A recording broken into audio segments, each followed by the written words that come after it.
नमस्कार दोस्तों, मैं हूं तरुण उपाध्याय और हम पढ़ रहे हैं केमिस्ट्री के अंदर हमने पढ़ लिया है एटॉमिक स्ट्रक्चर वाले यूनिट को हम कंप्लीट कर रहे हैं, जिसमें हमने बोहर एटॉमिक मॉडल को कंप्लीट कर लिया है। बोहर एटॉमिक मॉडल के जस्ट बाद हमने शुरू किया हाइड्रोजन का एटॉमिक स्पेक्ट्रा, जो कि बहुत इंपॉर्टेंट है।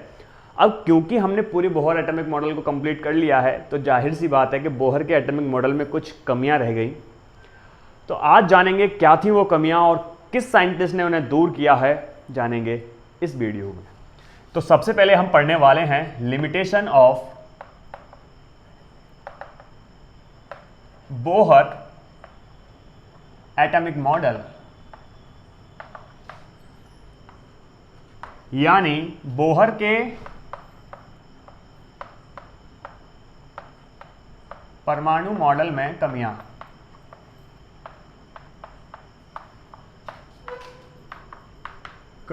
ठीक है,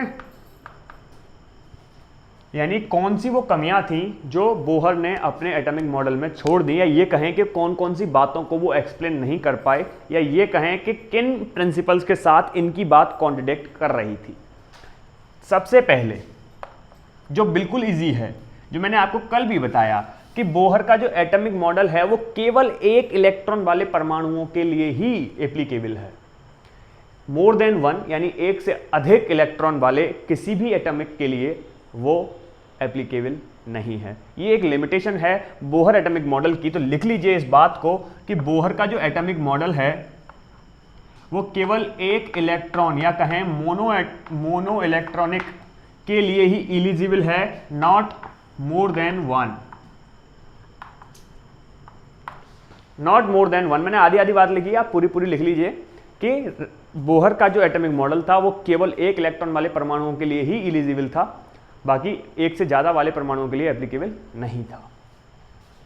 नंबर 2, जैसे कि मैंने आपको बताया कि स्पेक्ट्रल लाइन का मैग्नेटिक फील्ड में स्प्लिटिंग, यानी एक लाइन से कई सारी लाइनों में स्प्लिट हो जाना, जीमान इफेक्ट कहलाता है। रदरफोर्ड जीमान इफेक्ट को भी एक्सप्लेन नहीं कर सके।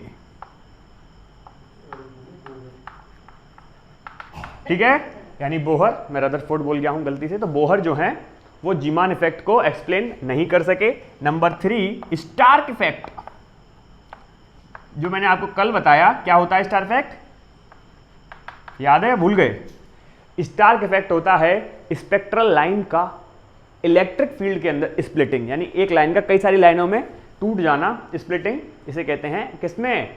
अगर मैग्नेटिक फील्ड में टूट रही है तो जीमान इफेक्ट, इलेक्ट्रिक फील्ड के अंदर टूट रही है तो स्टार्क इफेक्ट। ये दोनों ही इफेक्ट्स को एक्सप्लेन नहीं कर सके। इसके बाद नंबर 4 पे आता है कि बोहर का जो एटॉमिक मॉडल है, देखो ये क्या कह रहे हैं, इनका एक पोस्टुलेट ये था, मैं आपको बता देता हूं, याद दिला देता हूं कि इलेक्ट्रॉन जो है वो अपनी एक फिक्स्ड ऑर्बिट में चक्कर लगाएगा, उस ऑर्बिट को स्टेशनरी ऑर्बिट कहा जाएगा। फिर वहीं उन्होंने अगले एक और कैलकुलेशन करके बताया कि हर ऑर्बिट के अंदर वेलोसिटी उसकी कांस्टेंट रहेगी, यही बात उन्होंने बताई। फिर आए हमारे हाइजेनबर्ग, जिन्होंने अपना एक प्रिंसिपल दिया है, हाइजेनबर्ग अनसर्टेनिटी प्रिंसिपल।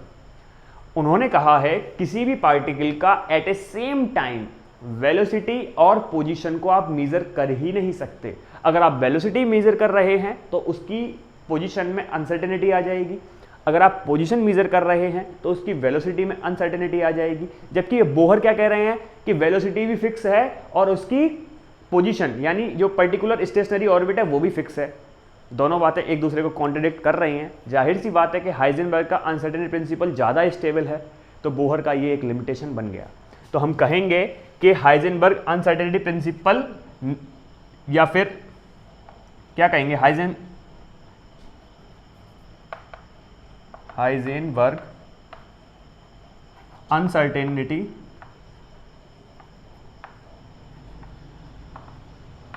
प्रिंसिपल को एक्सप्लेन नहीं कर सके,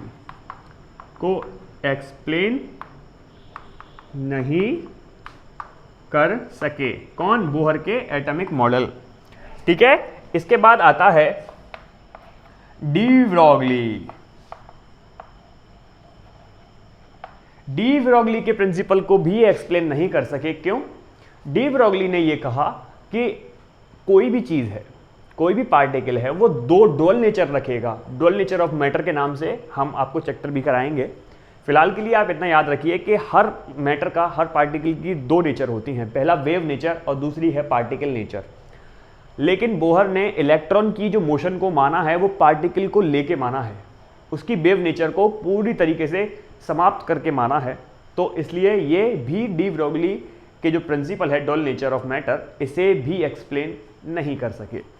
ठीक है, ये हो गया, यानी बोहर का जो है एक इलेक्ट्रॉन वाले के लिए था।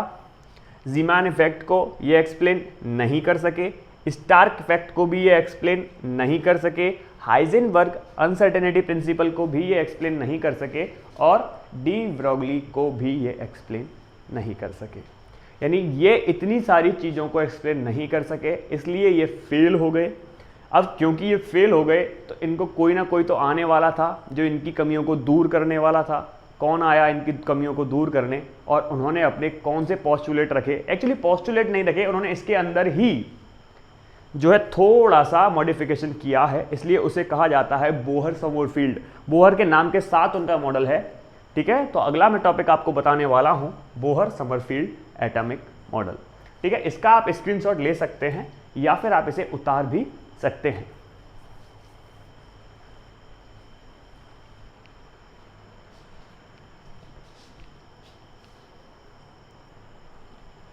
हाँ भाई, तो बोहर, अच्छा कमियां में ये रह गया, थोड़ा सा और रह गया है, इसे भी मिटा ही देता हूं।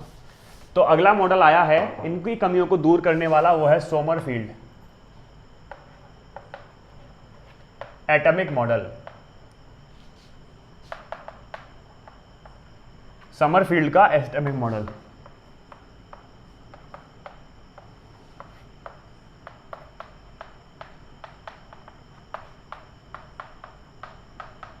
तो इन्होंने कहा जो बोहर के मॉडल की 6 कमियां थी, इन्होंने क्या कहा, नंबर 1, बोहर ने माना कि इलेक्ट्रॉन जो है वो एक सर्कुलर ऑर्बिट में घूमता है। लेकिन इन्होंने माना नहीं, सर्कुलर ऑर्बिट में नहीं घूमता है, वो इलिप्टिकल ऑर्बिट में यानी दीर्घवृत्त के अंदर घूमता है। तो इस बात को लिख लीजिए, बोहर ने माना कि इलेक्ट्रॉन जो है वो इलिप्टिकल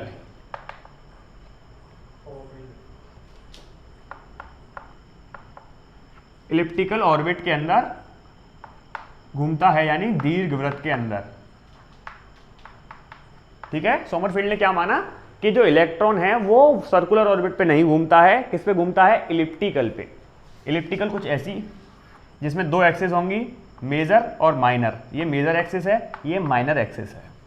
ये मैं आपको क्यों बता रहा हूं, क्योंकि इनका जो दूसरा पोस्टुलेट है वो ये है, बोहर ने माना था कि जो इलेक्ट्रॉन है उसका जो है सेंटर से दूरी फिक्स रहेगी। लेकिन इन्होंने कहा नहीं, फिक्स नहीं रहेगी, पोजीशन भी बदलेगी तो रेडियस भी बदलेगी, क्योंकि इलिप्टिकल है, और साथ के साथ क्या बदलेगा, एंगुलर मोमेंटम। यानी आप लिख लीजिए, सोमरफील्ड ने माना है कि इलेक्ट्रॉन जब इलिप्टिकल ऑर्बिट में घूमेगा तो उसका एंगुलर मोमेंटम बदलेगा और साथ में उसकी रेडियस भी बार बार बदलेगी, जबकि बोहर ने ऐसा नहीं माना था। नंबर 3, अच्छा एक चीज़ और है, ये भी लिख लीजिए आप, इसकी जो मेजर एक्सिस है उसे हम n से, और इसकी जो माइनर एक्सिस है उसे हम l से डिनोट करेंगे। इसे हिंदी में कहते हैं दीर्घ अक्ष, माइनर एक्सिस को हिंदी में कहते हैं लघु अक्ष। ये n क्या है, प्रिंसिपल क्वांटम नंबर, और l क्या है, एजीमुथल क्वांटम नंबर। तो आप समझ चुके होंगे कि क्वांटम नंबर्स कहाँ से जनरेट हुई हैं।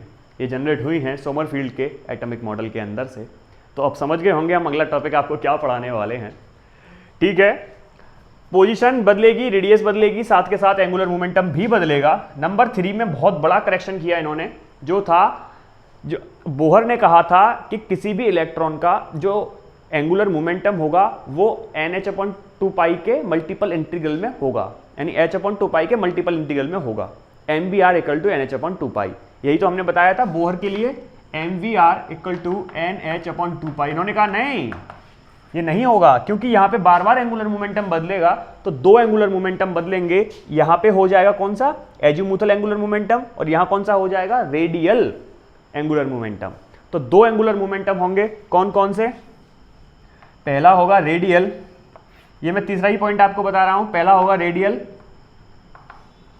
वो क्या हो जाएगा RH/2π, ठीक है, और दूसरा हो जाएगा एजीमुथल,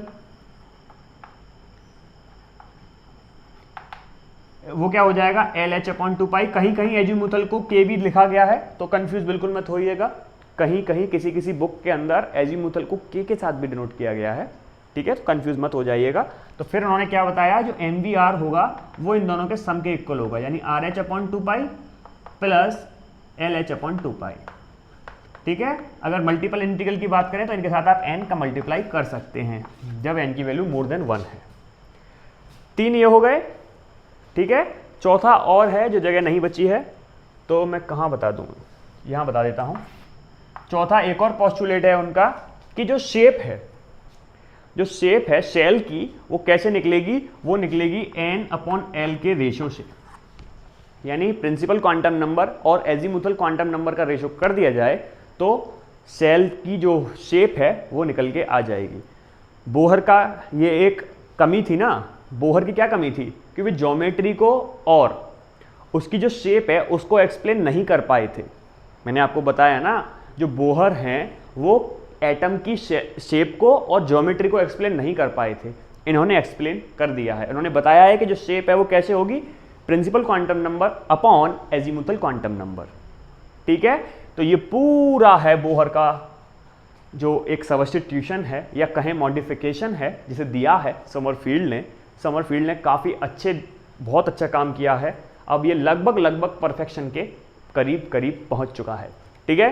तो समरफील्ड का इसका आप स्क्रीनशॉट ले सकते हैं, वरना उतार भी सकते हैं। तो अगला टॉपिक हम आपको पढ़ाने वाले हैं क्वांटम नंबर्स। बहुत छोटा टॉपिक है, लेकिन जानना आपके लिए ज़रूरी इसलिए है क्योंकि उसमें से एक क्वेश्चन आ ही जाता है। समरफील्ड में से क्वेश्चन आए इस बात की चांसेस बहुत कम रहते हैं, लेकिन फिर भी आपको आना तो चाहिए ही।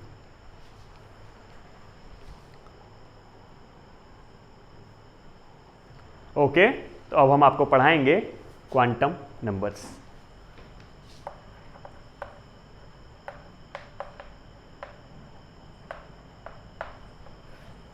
ये होते हैं 4 प्रिंसिपल क्वांटम नंबर।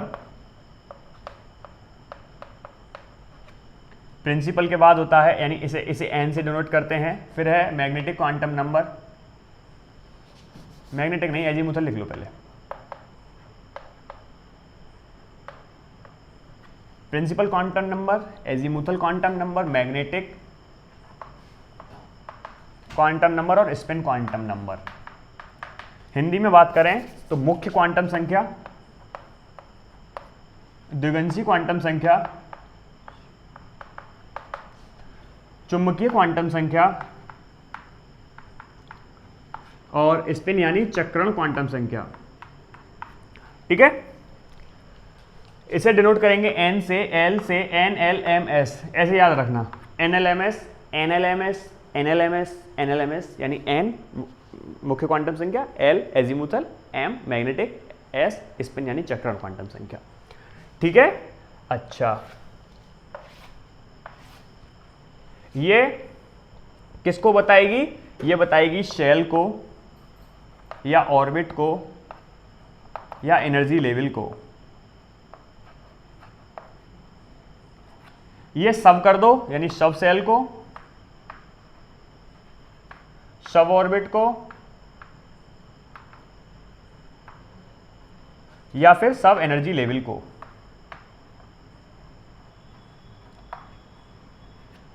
ठीक है। चुंबकीय क्वांटम संख्या किसको बताएगी, शेप को, यानी एस है, एस कैसी होती है, स्फेरिकल शेप होती है, पी की डंबल होती है ना, डबल डंबल होती है, डी की ऐसे, तो ये शेप को बताएगी। और स्पिन ये यानी चक्रण को बताएगी, इलेक्ट्रॉन के चक्रण को बताएगी, यानी स्पिन को बताएगी, ठीक है। अब इनकी वैल्यूज कैसे फाइंड करेंगे ये जानना आपके लिए अहम है। ये मान लीजिए, मान क्या लीजिए, होता ही है n की वैल्यू जो होगी वो 1 से लेके आगे की तरफ होगी, 1 2 3 4 5, है ना। अब आपको याद रखना है कि जब n की वैल्यू है, n की वैल्यू के लिए, है ना, l जो है l यानी ये l, इसकी वैल्यू जो है वो n की वैल्यू के लिए 0 से कहां तक होगी, n-1 तक होगी, 0 से n-1 तक होगी। m की वैल्यू l की वैल्यू के लिए -l से 0 सहित +l तक होगी, 0 भी लेना है, -l लेना है, +l लेना है। और इसकी तो फिक्स है क्या, +½ एंड -½ इसकी तो 2 ही होगी। अगर इलेक्ट्रॉन यूं जा रहा है तो +½ और यूं जा रहा है तो -½ अब एक एग्जांपल देख लेते हैं। मान लीजिए कि आपको n = 2 पे सारी क्वांटम नंबर्स निकालनी है, तो कैसे निकालेंगे, n = 2 हो गया, है ना। n = 2 का क्या मतलब है, KL, L सेल हो गई, शेल L हो गई। अब देखो L2 ये क्या लिख रहा है, 0 से n-2 तक, तो 0 करेंगे, फिर एक और बढ़ाओ 1, अब n-2 का मतलब 2 - 1 इतना ही रहेगा, ठीक है। अब इसका क्या मतलब हो गया, 0 का मतलब होता है S और 1 का मतलब होता है P, ठीक है। 2 का मतलब होता है D और 3 का मतलब होता है F, S P D F 0 1 2 3, ठीक है। अब M है, M की वैल्यू कैसे फाइंड करेंगे, देखो 0 के लिए कैसे करेंगे, 0 के लिए तो 0 हो गया, 1 के लिए कैसे करेंगे, -1 0 +1, समझ गए। 0 के लिए तो 0 हो गया, 1 के लिए पहले माइनस में जाएंगे, फिर 0 लेंगे, फिर प्लस में जाएंगे। S के लिए तो पता ही है आपको, +½ और -½ वो देख लेंगे कि लास्ट इलेक्ट्रॉन, जिस इलेक्ट्रॉन की पूछ रहे हैं उसका स्पिन कैसा है। तो ऐसे निकलती हैं क्वांटम नंबर्स, ठीक है। एक और एग्जांपल ले लेते हैं, अगर आपको थोड़ी सी दिक्कत हो रही हो समझने में। तो ये दिख रहा है, नीचे दिख रहा है, चलिए तो मैं इसे को मिटा के ही एक और लिख लेते हैं। अगर आप उतार नहीं पाए हो तो बैक करके उतार लेना, मेरे को ध्यान नहीं रहा है। तो देखो मान लीजिए n = 3, n = 3 के लिए निकालना है, तो l की वैल्यू कैसे निकलेगी बताइए। सबसे पहले लिखेंगे 0 1 और 2, 3 पे नहीं जाएंगे क्योंकि n-1 तक जाना है, 3-1 तक 2 तक जाना है।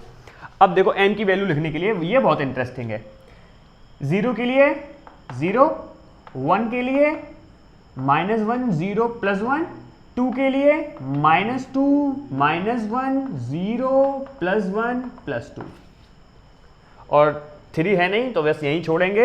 अच्छा 0 1 2 3 आई है, तो 0 के लिए S, 1 के लिए P और 2 के लिए D, और स्पिन तो आपको पता ही है, +½ एंड -½ अब समझ में आ गई बात। Quantum number is very easy, ये आपको एक क्वेश्चन दे के ही जाएंगे, हर बार आ रहा है इसका क्वेश्चन, सिंपल सा है, बस ये 4 लाइन अगर आपको याद हैं तो समझ लो आपका काम जो है हो गया, ठीक है। अच्छा तो आप इसका स्क्रीनशॉट ले सकते हैं या उतार भी सकते हैं, फटाफट से उतार लीजिए।